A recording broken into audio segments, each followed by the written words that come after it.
नमस्कार,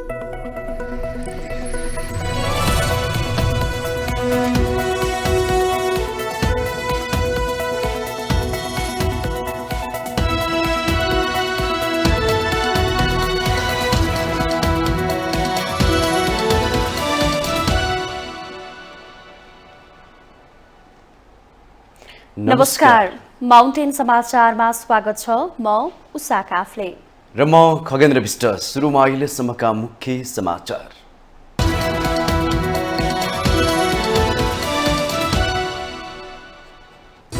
संघीय संसदको बैठक सुरु भएको 4 महिना बितिसक्दा पनि सरकारले आवश्यक काम दिन सकेन। सांसद बिजनेस विहीन बन्द सांसदहरू फुर्सदिला। भ्रष्टाचार विरुद्ध शून्य सहनशीलता अपनाउने राष्ट्रिय स्वतन्त्र पार्टीका सभापति लामिछानेको प्रष्टीकरण। घुस खाएको सपना देख्नेलाई पनि कारबाही गर्ने चेतावनी।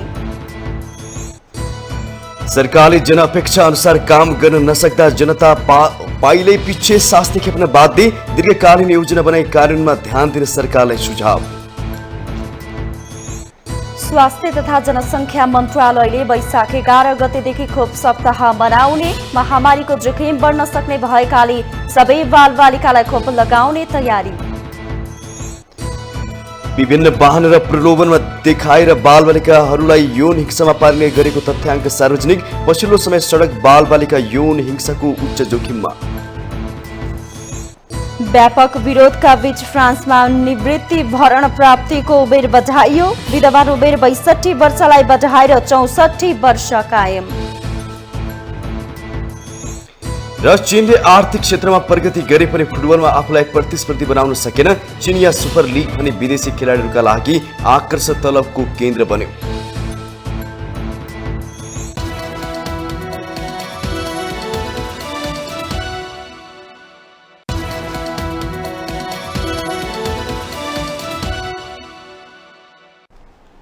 अब समाचार विस्तारमा।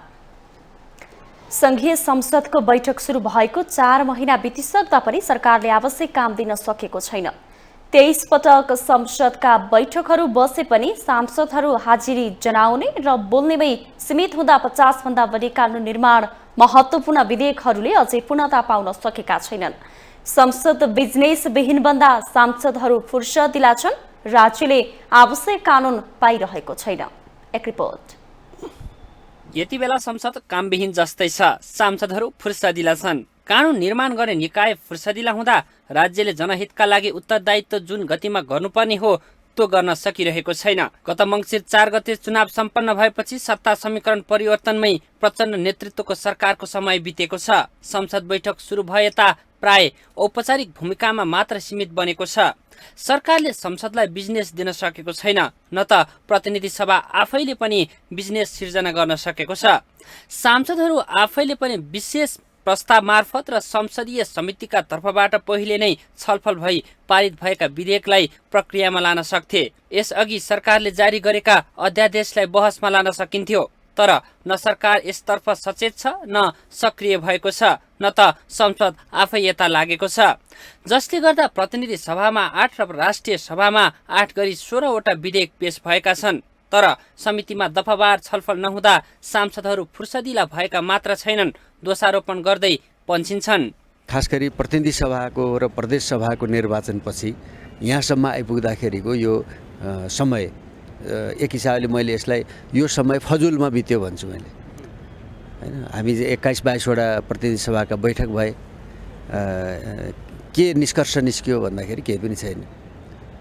न सदनमा एक दिन प्रधानमन्त्री उपस्थित भएर संसदले उठाएका प्रश्नको जवाफ दिनुभयो, न कुनै मन्त्रीहरूले जवाफ दिनुभयो, न सदनमा चाहिँ कुनै विधेयक पास भयो। प्रतिनिधि सभाको हिउँदे अधिवेशनले एउटा पनि कानून बनाउन सकेको छैन। संसदले हालसम्म एउटा नियमावली मात्रै पारित गरेको छ। चैत 19 गते बसेको बैठकले प्रतिनिधि सभा नियमावली 2079 पारित गर्यो। त्यसबाहेक प्रतिनिधि सभामा 3 वटा विधेयक पेश भएका छन्। सरकारले हालसम्म संक्रमणकालीन न्याय सम्बन्धी विधेयक, संवैधानिक परिषद सम्बन्धी विधेयक र मनी लाउन्ड्रिङ विधेयक ल्याएको छ। तर ती विधेयक समितिमा गएर दफावार छलफल भएपछि मात्रै प्रतिनिधि सभाबाट पारित हुने भएकाले हालसम्म अड्किएर बसिएका छन्।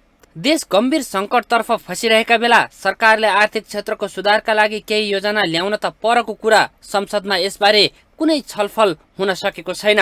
त्यति मात्र होइन, संसदीय समितिले पूर्णता नपाउँदा प्रतिनिधि सभामा दर्ता भएका विधेयकमाथि दफावार छलफल हुन पनि पाएको छैन। संविधानका प्रणालीहरू स्थापित हुँदै गएको प्रक्रियाको रूपमा मैले बुझेको छु।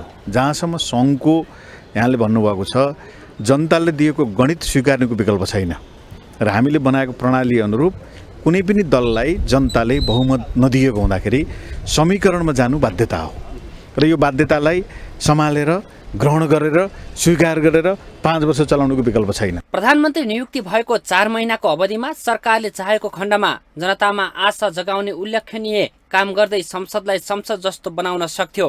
तर प्रचण्ड सरकार बनाउने र भत्काउने गोलचक्रमै सीमित रह्यो। राजनीतिक अस्थिरताको चक्रव्यूहमा अझै रुमल्लिने घटना विकास भइरहेका छन्, जसका कारण संसद कामविहीन नै बनेर अस्थिर राजनीतिबाट प्रभावित भइरहेको देखिँदैछ। माउन्टेन टेलिभिजन एचडीका लागि बटुकराज गिरीको रिपोर्ट। राष्ट्रिय स्वतन्त्र पार्टीका सभापति रवि लामिछानेले भ्रष्टाचार विरुद्ध आफूहरूले शून्य सहनशीलता अपनाउने बताउनु भएको छ। वैशाख 10 गतेमा हुने उपनिर्वाचनमा चितवन 2बाट उम्मेदवार बन्नु भएका लामिछानेले शनिबार भरतपुरमा आयोजित चुनावी सभामा यस्तो बताउनु भएको हो।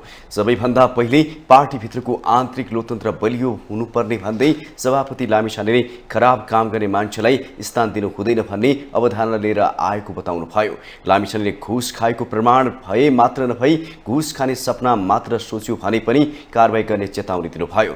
उहाँले पार्टीमा जोडिएकाहरू बाटो बिराउँदैनन् भन्नेमा विश्वस्त रहेको भन्दै बाटो बिराए कसैलाई पनि जोगाउन नलाग्ने बताउनु भयो। घण्टी चिन्ह बोक्दैमा इमान्दार नभइने उहाँको भनाइ थियो। उहाँले अहिले आफूले जित्ने परिस्थिति देखेर आत्तिएका दलहरू सबै मिलेर आफ्नो पार्टीको विरुद्धमा लागेको आरोप समेत लगाउनु भयो।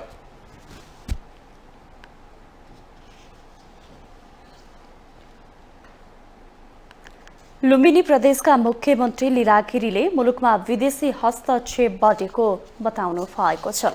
बुटोलमा प्रेस चौतारी नेपाल रूपन्देहीको 24औं साधारण सभामा मुख्यमन्त्री गिरीले वामपन्थी दलहरू विभाजित हुँदा राष्ट्रियता कमजोर भएको बताउनुभयो। उहाँले केही दलहरू वामपन्थीको नाममा विदेशी शक्तिको स्वार्थमा लागेको आरोप समेत लगाउनुभयो। देशमा राजनीतिक अस्थिरताका कारण जनताका समस्याहरू समाधान नहुँदा संघीयताको औचित्य नै छैन भन्ने आवाज उठ्न थालेको पनि उहाँले उल्लेख गर्नुभयो।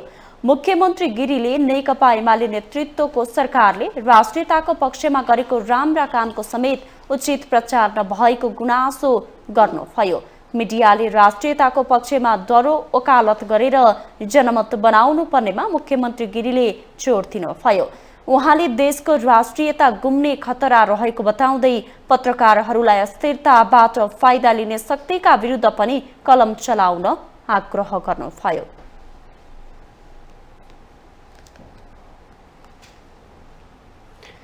जनमत पार्टीका अध्यक्ष सीके राउतले उपनिर्वाचनपछि मध्य प्रदेशमा आफ्नो पार्टीको मुख्यमन्त्री बन्ने दावी गर्नु भएको छ।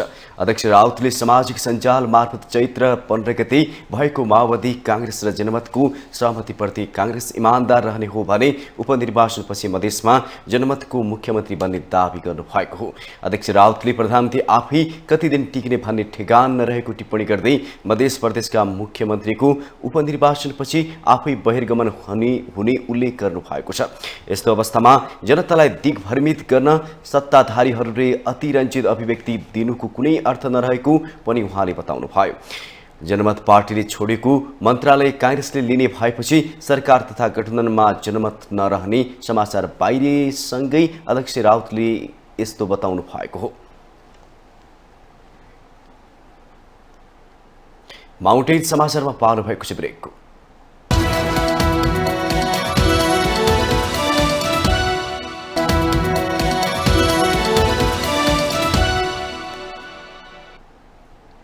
ब्रेकपछि स्वागत छ। अब बाँकी समाचार। नेपालको संविधानले राज्य सञ्चालनमा हरेक लिङ्ग, वर्ग, जात, धर्म तथा भूगोलको समानुपातिक प्रतिनिधित्वको ग्यारेन्टी गरेको छ। समानताका आधारभूत सिद्धान्तहरू आत्मसात गरेको छ, तर कार्यान्वयन पक्ष फितलो हुँदा नीति निर्माण तहमा पछाडि पारिएको लिङ्ग, वर्ग र समुदायको समानुपातिक प्रतिनिधित्व हुन मुस्किल भएको छ। एक रिपोर्ट। राजनीतिमा समानुपातिक सहभागिता वा नीति निर्माण तहमा महिलाहरूको समान प्रतिनिधित्व भई लैङ्गिक हिंसा न्यूनीकरण गर्न सरकारलाई खबरदारी गर्न सहज हुन्छ नै। महिला मैत्री नीति, नियम तथा योजना बनाउन महिलाहरूको सक्रिय भूमिका आवश्यक हुन्छ, तर महिलाहरूको सहभागिता वृद्धि गर्न राजनीतिक दलहरू इमानदार देखिएका छैनन्, जसले गर्दा प्रत्यक्ष निर्वाचनमा 165 मध्ये जम्मा 8 जना मात्र महिलाहरू निर्वाचित भएका छन्। नेपालको संविधानले राज्य सञ्चालनमा हरेक लिङ्ग, वर्ग, जात, धर्म तथा भूगोलको समानुपातिक प्रतिनिधित्वको ग्यारेन्टी गरेको छ। विभिन्न कारणबाट पाखा लगाइएका वर्ग, लिङ्ग वा समुदायले यो देश मेरो पनि हो र मेरो पनि समान अधिकार छ भन्ने अनुभूति नगरेसम्म लोकतन्त्र बलियो हुन सक्दैन। यसैको प्रत्याभूतिका लागि नेपालमा जनता आफैले संविधान बनाए, संविधानले समानताका आधारभूत सिद्धान्तहरू आत्मसात गरेको छ, तर कार्यान्वयन पक्ष फितलो हुँदा नीति निर्माण तहमा पछाडि पारिएको लिङ्ग, वर्ग र समुदायको समानुपातिक प्रतिनिधित्व हुन मुस्किल भएको छ। जनताको लामो बलिदानबाट प्राप्त संविधानले समानता र सम्मानपूर्वक जीवन बाँच्न पाउने हकको व्यवस्था गरेको छ। मौलिक हक र कर्तव्य अन्तर्गत सम्मानपूर्वक बाँच्न पाउने हक, स्वतन्त्रताको हक, समानताको हक, न्याय सम्बन्धी हक, छुवाछुत तथा भेदभाव विरुद्धको हक लगायतलाई निकै प्राथमिकता दिइएको छ। तर नागरिकका यी मौलिक हकको समान परिपूर्ति र प्रवर्धन गर्न प्रमुख राजनीतिक दलहरू नै विचलित भएका छन्। यसको पछिल्लो उदाहरण हो प्रतिनिधि सभा तथा प्रदेशसभा निर्वाचनमा प्रत्यक्ष निर्वाचनतर्फका उम्मेद्वार र विजयी महिलाको संख्या। संविधानको धारा 38 मा महिलाको हक भनेर राज्यका सबै निकायमा महिलालाई लैङ्गिक समानुपातिक समावेशी सिद्धान्तका आधारमा सहभागी हुने हक हुनेछ भनिएको छ, तर देशको नेतृत्व गर्ने नेता तथा दलहरू यस्तो महिला, दलित तथा पछाडि पारिएको समुदाय प्रति संवेदनशील देखिएका छैनन्। संसदमा महिला प्रतिनिधित्वको सवालमा भर्खरै उदय भएका नयाँ दलहरूले पनि पुरानै दलको अनुसरण गरिरहेका छन्। नयाँ दलहरूले उम्मेदवारी दिँदा कम्तीमा 50% महिलालाई उठाएको भए अर्थपूर्ण हुन्थ्यो। नयाँ पुस्ता समानताको मुद्दामा सचेत छन् भन्ने आधार दिन्थ्यो, तर नयाँ दलहरू पनि यो मुद्दामा चुकेका छन्, जसले गर्दा संविधानले ग्यारेन्टी गरेको 33% संख्या पुर्याउनका लागि पनि समानुपातिक कोटाको भर पर्नु परेको छ, जो एक प्रकारको महिलामाथि हुने राजनीतिक हिंसा नै भन्दा फरक नपर्ला। माउन्टेन टेलिभिजन एसडीका लागि उषा काफ्रेको रिपोर्ट। नेकपा एमालेका नेता एवं पूर्व मन्त्री महेश बस्नेतले राष्ट्रिय स्वतन्त्र पार्टी सभापति रवि लामिछानेले निर्वाचन हार्ने दावी गर्नु भएको छ। लामिछानेको नक्कली राष्ट्रवाद, अवसरवाद बुझेकाले चितवन क्षेत्र नम्बर 2 का जनताले निर्वाचनमा हराउने नेता बस्नेतको जिकिर थियो। काठमाडौँमा आयोजित साक्षात्कार कार्यक्रममा उहाँले लामिछानेले मयूरको प्वाङ धारण गरेर जनतालाई झुक्क्याउने काम गरेको र चितवनका जनताले त्यो कुरा बुझिसकेको पनि उल्लेख गर्नुभयो। नेता बस्नेतले युवा र लोकप्रिय भएकाले सो निर्वाचनमा आफ्ना पार्टीका उम्मेद्वार रामप्रसाद नेउपानेले चुनाव जित्ने सम्भावना बढिरहेको बताउनुभयो। सो चुनावमा एमाले र कांग्रेस बीच प्रतिस्पर्धा हुने उहाँको भनाइ थियो। चितवन 2 का जनताले यो नक्कली राष्ट्रवाद, यो अवसरवादी चरित्र, यो पब्लिक कन्जम्सनका लागि गरिने कुराहरू हैन, यी तमाम कुराबाट चितवन 2 मुक्त हुन्छ। त्यहाँ चाहिँ नेकपा एमाले र कांग्रेसको बीचमा प्रतिस्पर्धा हुन्छ र रविजी त्यसलाई पछ्याउनुहुन्छ। सम्भवतः हिजो कृष्णभक्त पोखरेलले धेरै राम्रो काम गरेको ठाउँ भएको हुनाले र आज रामप्रसाद नेउपाने एउटा नयाँ युवाहरूको बीचमा चाहिँ नि पपुलर व्यक्ति हामीले उठाएका छौँ। त्यस मानेमा युवाहरूलाई राजनीतिमा ल्याउनुपर्छ भन्ने मान्यता पनि छ। रामप्रसादजीको सम्भावना निकै बलियो छ। नेता बस्नेतले सरकारको काम कारबाही देश र जनताको हितमा नरहेको भन्दै आक्रोश समेत व्यक्त गर्नुभयो।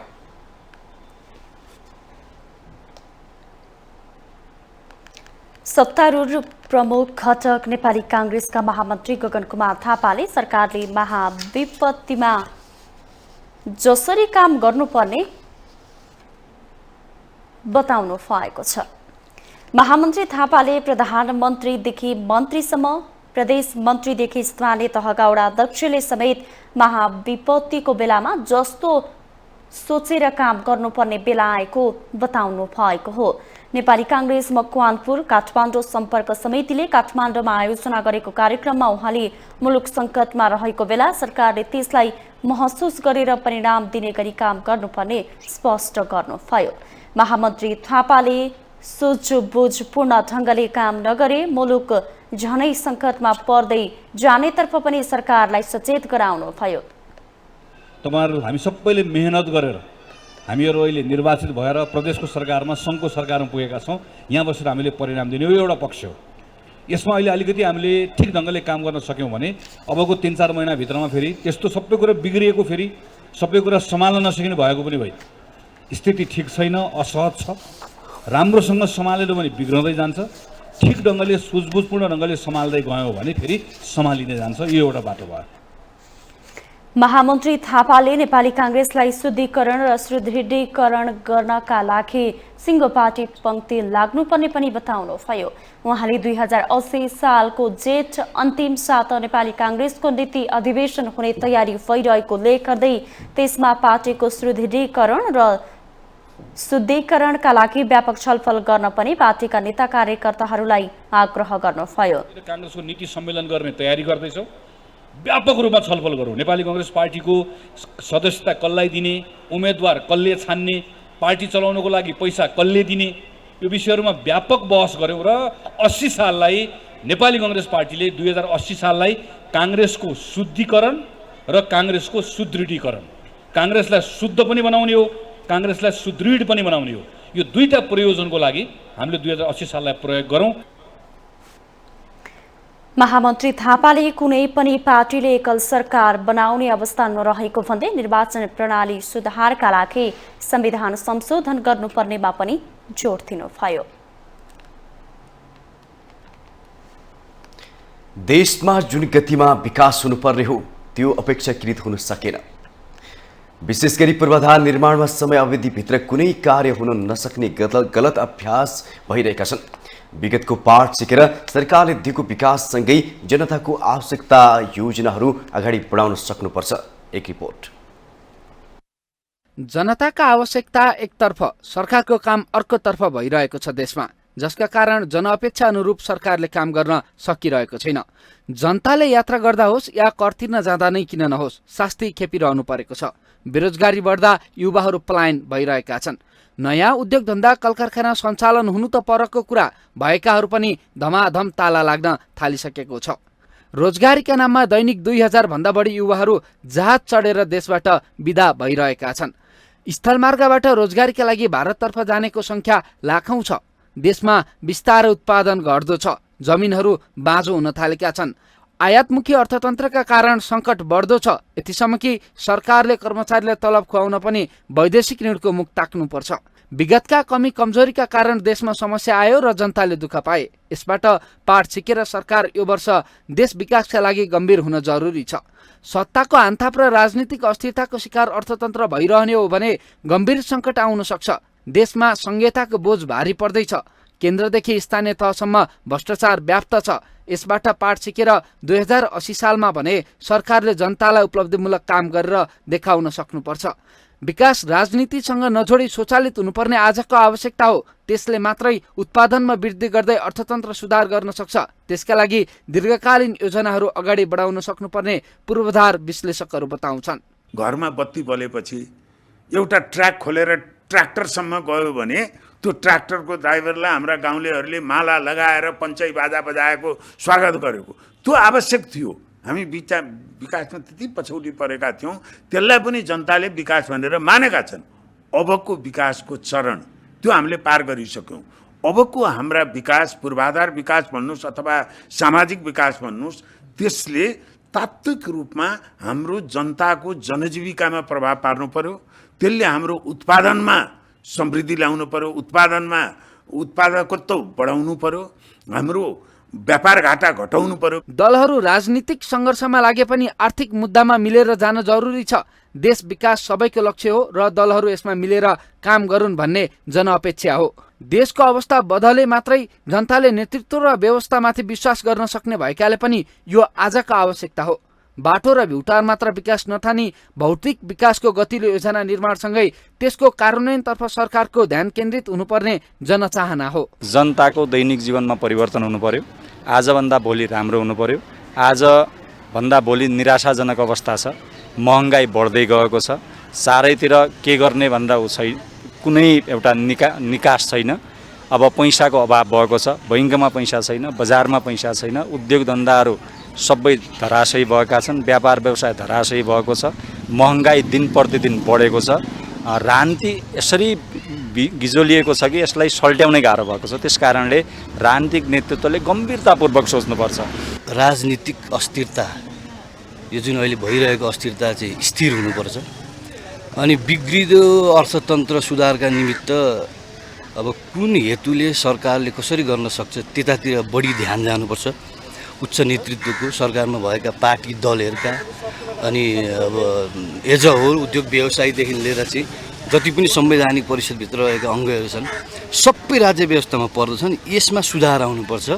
विकास विगतको गल्तीलाई सच्याउँदै अघि बढ्ने विषय पनि हो। सरकारसँग मौका अझै छ काम गरेर देखाउने। उसले ठूला कुरा गरेर ठूलै महत्त्वाकांक्षामा भन्दा जनजीविकाको सवालसँग जोडिएका मसिना कामहरू फत्ते गरेर भविष्यको सुन्दर यो वर्ष सरकारले विगतका कमी कमजोरी सच्याउँदै आवश्यकताका आधारमा कार्यान्वयनमा ल्याउन सकिने विकासे आयोजना अगाडि बढाउन सक्नुपर्छ।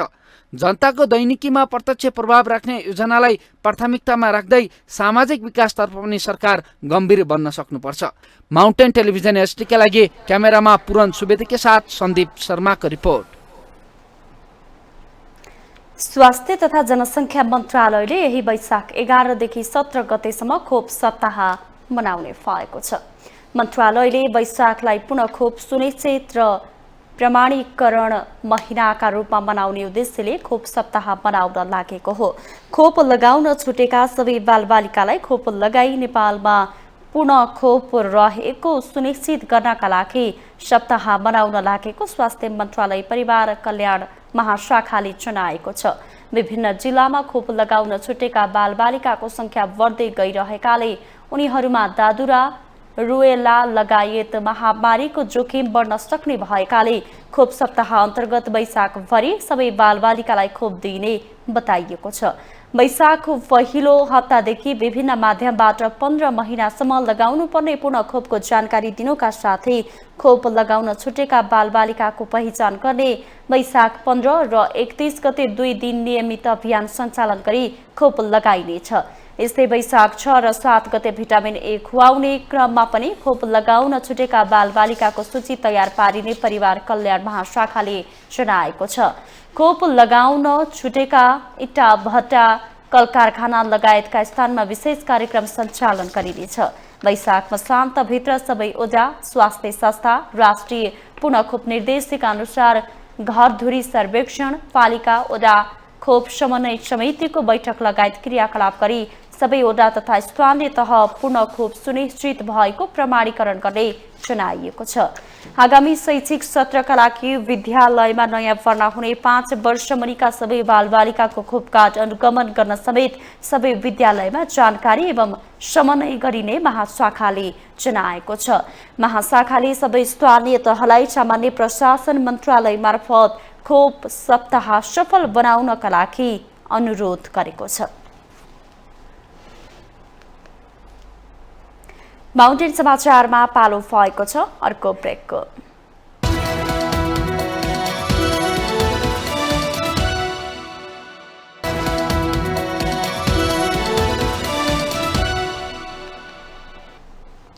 ब्रेकपछि स्वागत छ। अब बाँकी समाचार।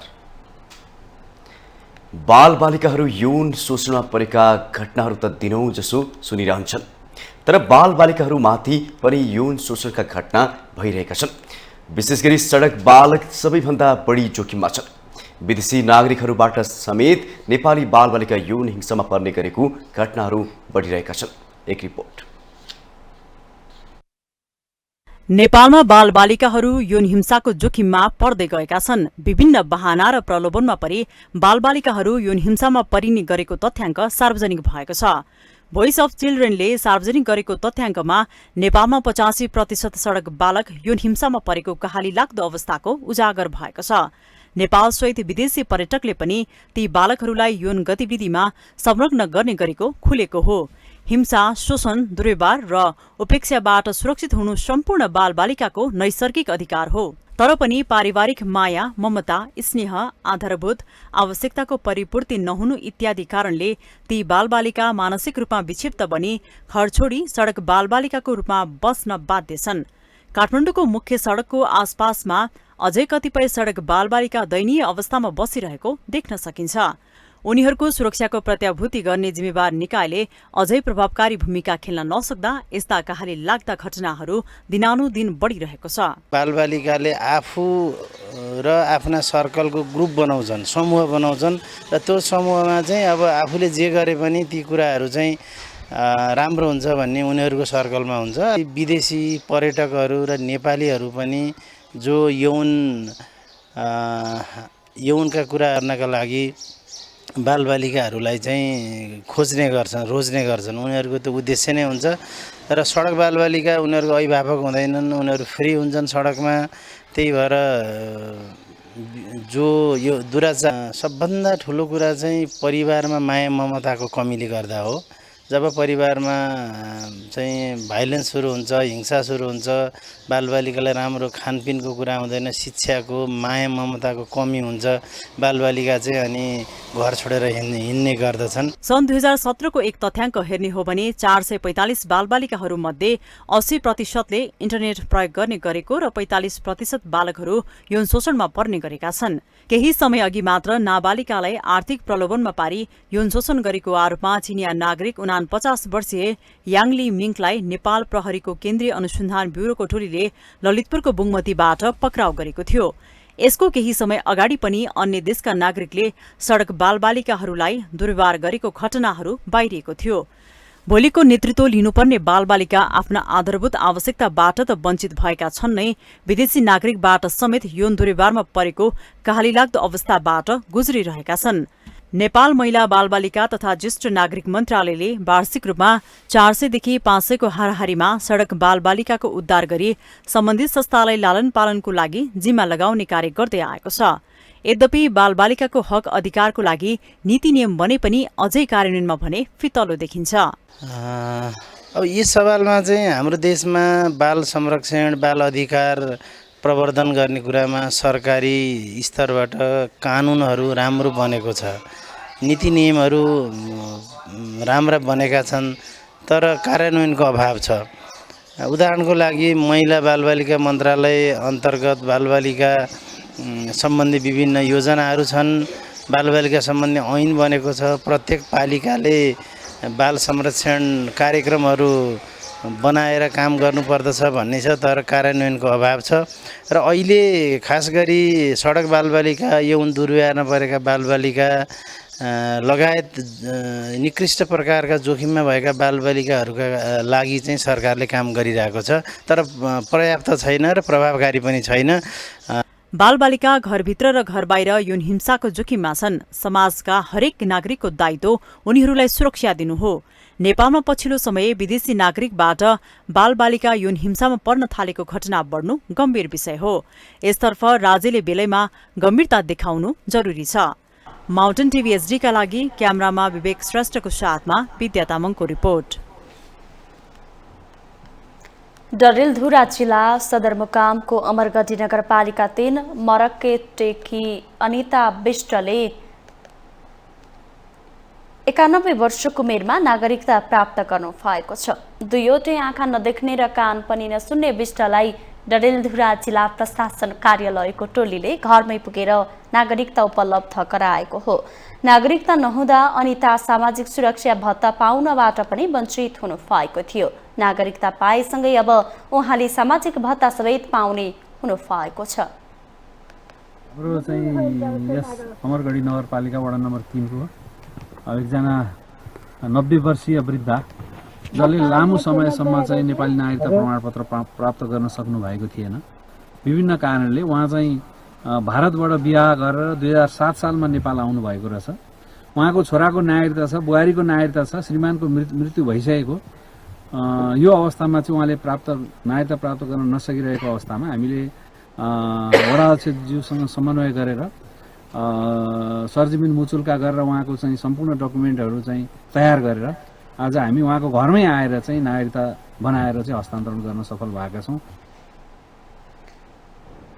अनिताको माइती घर भारत भए पनि उहाँले भारतीय नागरिकता लिनु भएको थिएन। सानै उमेरमा विवाह गरेर 2007 सालमा डडेलधुरा आउनु भएको हो। उहाँको नागरिकतामा जन्ममिति 1989 माघ 12 गते उल्लेख गरिएको छ भने जन्मस्थान भारत देश पन्जावत छ। 91 वर्षको उमेरमा भए पनि नागरिकता पाएपछि परिवार खुसी भएका छन्।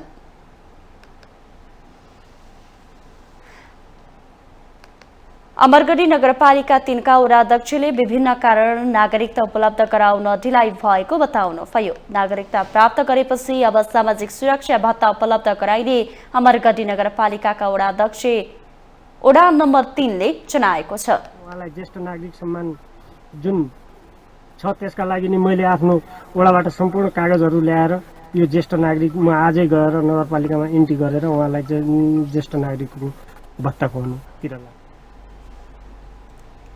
नागरिकता नहुँदा सामाजिक सुरक्षा भत्ताबाट वञ्चित रहेका अपाङ्गता अशक्त भएकाहरूको घरमै पुगेर नागरिकता उपलब्ध गराउने अभियान सञ्चालन गरेको जिल्ला प्रशासन कार्यालय डडेलधुराले जनाएको छ।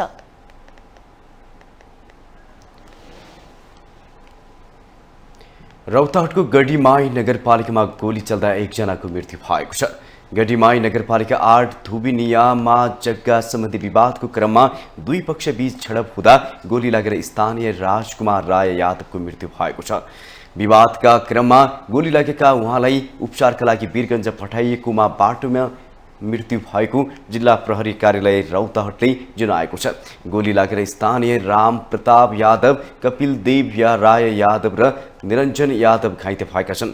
गढीमाई नगरपालिकाले निर्माण गरिरहेको बाटोको विषयमा विवाद हुँदा 12 बोरको बन्दुकबाट गोली प्रहार भएको प्रहरीले जनाएको छ।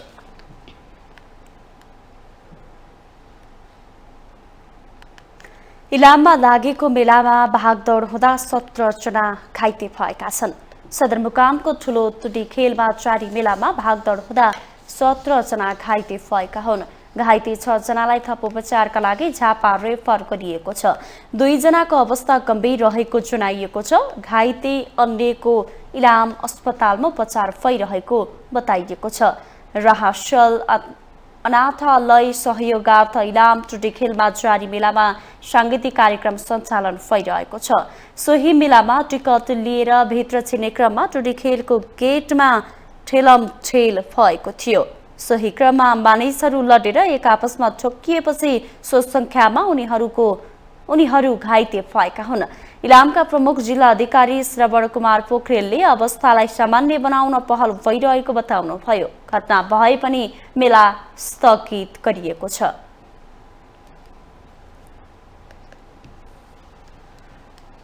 हामीसँग आर्थिक, अन्तर्राष्ट्रिय र खेल समाचार बाँकी नै छन्। माउन्टेन समाचारमा पालो भएको छ ब्रेकको।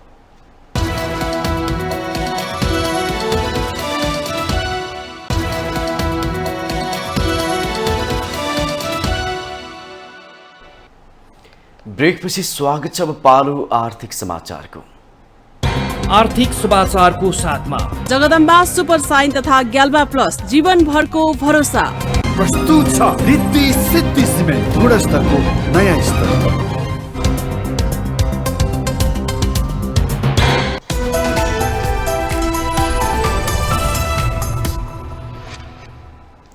नेपाल राष्ट्र बैंकका पूर्व गभर्नर डाक्टर चिरञ्जीवी नेपालले नेपाल राष्ट्र बैंकमा जागिर पाउनका लागि कुनै पनि खालको भनसुन नलाग्ने दावी गर्नु भएको छ। राष्ट्रपतिका आर्थिक सल्लाहकार समेत रहनुभएका पूर्व गभर्नर नेपालले क्षमता हुनेले मात्रै नेपाल राष्ट्र बैंकमा जागिर पाउन सक्ने बताउनु भएको हो। उडान शैक्षिक केन्द्रले शनिबार काठमाडौँमा आयोजना गरेको एक कार्यक्रममा बोल्दै उहाँले नेपाल राष्ट्र बैंकको कुनै पनि तहमा जागिर पाउनका लागि भनसुनको महत्त्व आफूले नदेखेको पटक पटक दोहोर्याउनु भयो। पूर्व गभर्नर नेपालले आफ्नो क्षमता आफैले उजागर गर्न सके विद्यार्थीहरूले नेपालको कुनै पनि क्षेत्रमा जागिर पाउन अप्ठ्यारो नरहेको पनि बताउनुभयो। तर त्यसका लागि कोही पनि सबै कुरामा जान्ने हुँदैनन् भन्ने मान्यतालाई आत्मसात गरेर अध्ययनको कामलाई अघि बढाउनु पर्ने उहाँको भनाइ थियो। पनि हामीले राम्रोसँग पढ्न नसकेर हामी फेल हुन्छौँ, किन हामीमा ध्यानै छैन। हामीले नेगेटिभ सोच हुँदैन, मेरो सोच चाहिन्छ, सोच चाहिँदैन, यही चाहिएला संस्थान सोचको त्यतिको म त राष्ट्र ब्याङ्कमा बसेर देखिहालेँ, मलाई थाहा छ। तपाईँहरूले सोधे हुन्छ राष्ट्र ब्याङ्कमा सोर्स लाग्ने मजाले आफ्नो क्षमताले खाने निकाले तल्लो तहदेखि माथिल्लो तहसम्म। त्यसले गर्दाखेरि क्षमतालाई आफू उजागर गर्ने, कोही पर्फेक्ट हुँदै हुँदैन, सबै पढेर तैँले त बढी जाने छस् भन्ने हुँदै हुँदैन, आफै कोसिस गरेर आफै जाने। पूर्व गभर्नर नेपालले नेपालमा नपढ्नेहरूलाई व्यापार गर भनेर बुवा आमाले लगानी गरिदिने चलन राम्रो नभएको उल्लेख गर्दै त्यसका लागि झनै धेरै अध्ययनको आवश्यकता हुने तर्क समेत गर्नुभयो।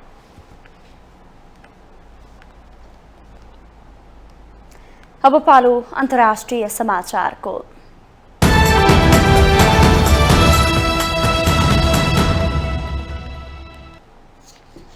व्यापक विरोधका बीच फ्रान्समा निवृत्ति भरण प्राप्तिको उमेर बढाइएको छ। निवृत्ति भरण प्राप्तिको विद्यमान उमेर 62 वर्षलाई बढाएर 64 वर्ष कायम गरिएको हो।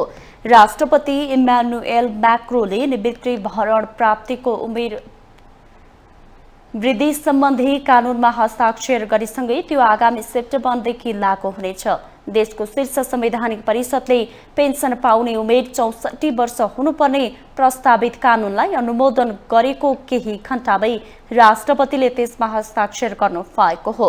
राष्ट्रपति मैक्रोले विद्यमान निवृत्ति भरण प्रणालीलाई ध्वस्त हुनबाट जोगाउन त्यसमा सुधार गरिएको बताउनु भएको छ। परिषदले जनमत संग्रहका लागि विपक्षीबाट भएको मागलाई अस्वीकार गरे पनि प्रस्तावित कानूनका केही त्रुटि औँल्याएको छ।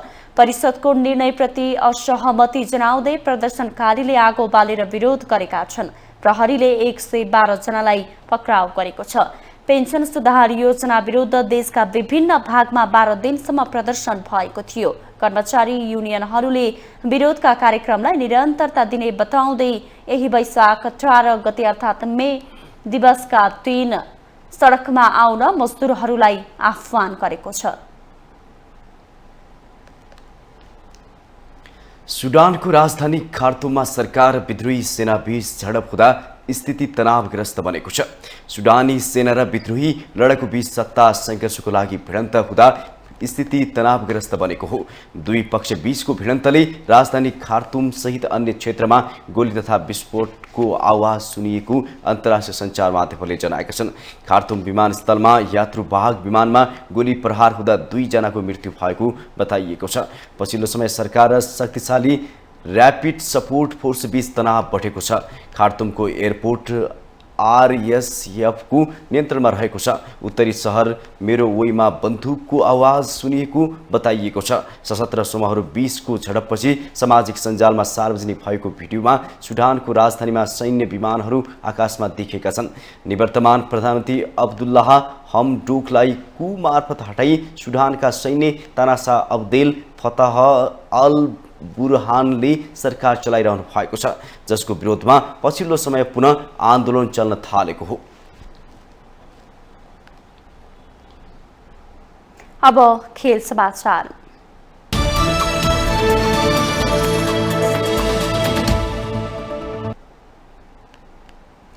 खेलकुदको क्षेत्र पनि राष्ट्रिय प्रतिष्ठाको विषय हो। विभिन्न क्षेत्रको विकाससँगै खेलकुदका सबै विधामा आफू अब्बल हुने हरेक देशको चाहना हुन्छ। चीनले आर्थिक लगायत सामाजिक क्षेत्रमा ठूलो प्रगति गरे पनि विश्वमै सर्वाधिक रुचाइने खेल फुटबलमा पनि आफूलाई प्रतिस्पर्धी बनाउन सकेको छैन। यसको पछाडिको कारण के हुन सक्छ? हेरौँ यो रिपोर्ट। मुलुकको नेतृत्व गर्नुअघि सी जिनपिङले चीनलाई फुटबलको शक्ति बनाउने महत्वाकांक्षा राखेका थिए। राष्ट्रिय टोलीलाई विश्वकपमा छनौटका लागि योग्य बनाउने, विश्वकप आयोजना गर्ने र विश्वकप जित्ने लक्ष्य सीले राखेका थिए। सीको दृढ संकल्पकै कारण चिनिया फुटबल संघले सन् 2050 सम्म चीनलाई विश्व फुटबल महाशक्ति बनाउने योजना सार्वजनिक समेत गरेको थियो। सन् 2016 मा चिनिया फुटबल संघले यो योजना अघि सारेपछि घरेलु लिगमा लगानीको बाढी नै आएको थियो। चिनिया सुपर लिग विदेशी खेलाडीहरूका लागि आकर्षक तलबको केन्द्र बन्यो। चिनिया सुपर लिग खर्चका हिसाबमा युरोपियन लिग भन्दा ठूलो हुन थाल्यो। सन् 2015-16 को सिजनमा खेलाडी अदल बदलमै 4 अर्ब 51 करोड डलर खर्च भएपछि चिनिया सुपर लिग खर्चका हिसाबले विश्वको 5औं ठूलो लिग बन्यो। सीले मुलुकलाई विश्व फुटबलको महाशक्ति बनाउने सपना देखेको 1 दशकसम्म पनि फुटबलको स्तर भने झनझन खस्कदो छ। भ्रष्टाचार र खराब वित्तीय निर्णयका साथै महामारीले पनि सीको सपनामा तुषारापात गरेको छ। कोरोना महामारीले अर्थतन्त्रको लय बिथोलिएपछि राज्य सम्बद्ध संस्था र सहयोगीबाट आर्थिक सहयोग प्राप्त हुन सकिन। महामारीको कडा नियमका कारण समर्थकहरूको उपस्थिति पनि कम भयो र प्रायोजकहरूको संख्या पनि कटौती भयो। 5औं ठूलो लिगतर्फ अग्रसर लिगमा खेल्ने क्लबहरूलाई अब खेलाडीलाई पैसा तिर्न समेत हम्मे पर्यो। चिनिया सुपर लिगको सन् 2023-24 को सिजन अप्रिल 15बाट सुरु हुँदैछ, तर लिग अनिश्चिततातर्फ धकेलिएको छ। भियतनामसँगको हार, फुटबल संघमा भएको अनियमितताले राष्ट्रिय टोलीलाई विश्वकपमा छनौटका लागि योग्य बनाउने, विश्वकप आयोजना गर्ने र विश्वकप जित्ने सीको महत्वाकांक्षा पूरा बनेको छ। चीनलाई विश्व फुटबलको महाशक्ति बनाउने सीको सपनामा धक्का पुगेपछि अहिले चीनमा बहस भइरहेको छ। विदेशी टोलीलाई ल्याएर खेलाउँदा मुलुकको टोली सक्षम नहुने र आफ्नै खेलाडीलाई धेरै लगानी गर्नुपर्ने बहस भइरहेको छ। चिनिया सुपर लिगमा ट्रान्सफरको तथ्याङ्क हेर्ने हो भने 100 मध्ये 75 जना विदेशी खेलाडीहरू थिए। ती मध्ये हाल 3 जना मात्रै चीनमा रहेका छन्। चीनसँग पारिवारिक सम्बन्ध भएका खेलाडीहरूलाई भित्राएर द्रुत रूपमा राष्ट्रिय टोलीको स्तर उन्नति गर्ने चिनिया लक्ष्य थियो। तर फुटबल खेलाडीहरूले चीनको नागरिकता लिने प्रक्रिया चिनिया सुपर लिग चम्किएको बखत मात्रै बढी देखिएको छ। चीनमा धेरै सम्भावना भएका क्लब आर्थिक सङ्कटमा फसे। भियतनामसँगको हार, फुटबल महासङ्घमा भएको अनियमितताले राष्ट्रिय टोलीलाई विश्वकपमा छनौटका लागि योग्य बनाउने, विश्वकप आयोजना गर्ने र विश्वकप जित्ने सीको महत्वाकांक्षा अपुरो बनेको छ। यस्तो स्थितिमा आफ्नो महत्वाकांक्षालाई सीले कसरी हासिल गर्छन् त्यो हेर्न विश्व फुटबल जगत पर्खिरहेको छ। शहीदी स्मारक ए डिभिजन लिग फुटबलमा जाउला खेल युथ क्लबले मनाङ मर्स्याङदेमाथि शानदार जित हात पारेको छ। शनिबार च्यासल मैदानमा भएको खेलमा जाउला खेलले मनाङमाथि 3-0 को जित निकालेको हो। जितसँगै जाउला खेल युथ क्लब लिगको शीर्ष स्थानमा उक्लिएको छ। खेलमा जाउला खेलले 4औं मिनेटमै मसो अबीको गोलबाट अग्रता लिएको थियो। बाँकी 2 गोल भने इन्जुरी समयमा भएको हो। निर्धारित 90 मिनटको खेल सकेपछि थपिएको 5औं मिनटको पहिलो मिनटमा फोफानाले गोल गरे। अन्तिम मिनटमा मसो अबीले व्यक्तिगत दोस्रो गोल गरेपछि जाउला खेलले महत्त्वपूर्ण 3 अङ्क हात पार्यो। जितसँगै जाउला खेल 9 खेलबाट 17 अङ्क सहित शीर्ष स्थानमा उक्लिएको छ। हारसँगै शीर्ष स्थानमा उक्लिएको मौका गुमाएको मनाङ 15 अङ्कका साथ तेस्रो स्थानमा रहेको छ। लिग अन्तर्गत अर्को खेलमा साबिक विजेता मचेन्द्र न्युरो टिमसँग 1-1 गोलको बराबरीमा रोकिएको छ।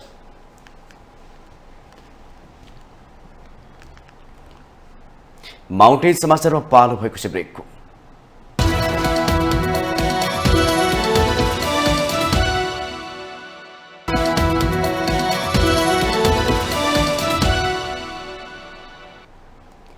ब्रेकपछि स्वागत छ। यससँगै हामी माउन्टेन समाचारको अन्त्यमा आइपुगेका छौं। जाँदा जाँदै अहिलेसम्मका मुख्य समाचार पुनः एकपटक।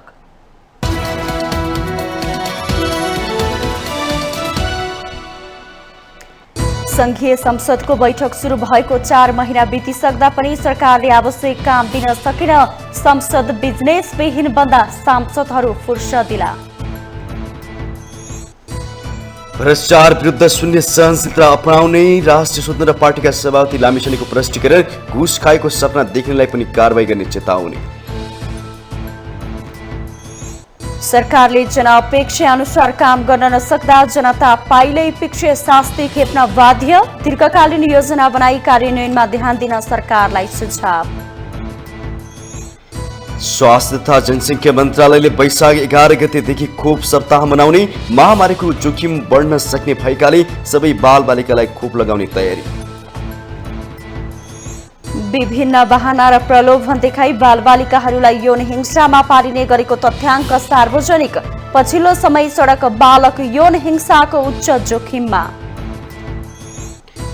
व्यापक विरोधका बीच फ्रान्समा निवृत्ति भरण प्राप्तको उमेर बढाइयो। विद्यमान उमेर 62 वर्षलाई बढाएर 64 वर्ष कायम।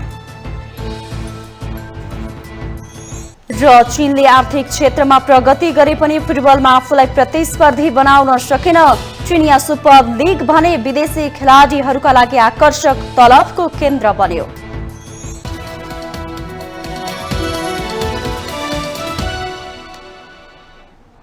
माउन्टेन समाचार अहिले सकियो। सत्य, तथ्य र निष्पक्ष समाचारका लागि माउन्टेन टेलिभिजन HD हेर्दै रहनुहोला। नमस्कार।